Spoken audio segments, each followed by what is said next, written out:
नमस्कार मंडळी, तर आज मी बनवली आहे कुरकुरीत आणि खूपच चविष्ट अशी आलू टिक्की। कमी साहित्यामध्ये तयार होणारी ही रेसिपी नक्कीच ट्राय करून पहा। इथे ब्रेडचे 4 स्लाइस घेतलेले आहेत, त्यांना पाण्यात बुडवून पाणी पिळून काढायचं आहे। यातील पाणी पिळून काढून यामध्ये आपल्याला ह्या ब्रेडचा चुरा करून घ्यायचा आहे आणि यामध्ये मी उकडलेली 4 बटाटे घालून घेणार आहे।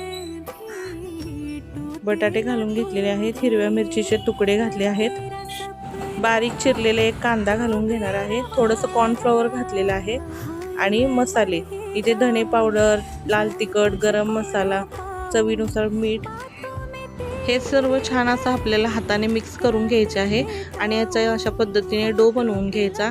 त्या गोळ्याला तेल लावून थोडंसं याचे छोटे छोटे गोळे बनवून घ्यायचे आहेत। अशा प्रकारे ह्या सर्व टिक्की मी इथे तयार करून घेतलेल्या आहेत।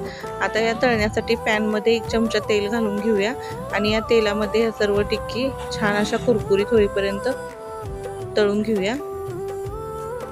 तुम्ही देखील नक्कीच अशा प्रकारच्या ह्या टिक्की करून पाहू शकता। व्हिडिओ आवडला असेल तर व्हिडिओला एक लाईक नक्की करत जावा। नवीन असाल तर आपल्या चॅनलला सबस्क्राईब करायला विसरू नका। परत भेटू अशाच एका नवीन रेसिपी सोबत। तोपर्यंत सर्वांना धन्यवाद।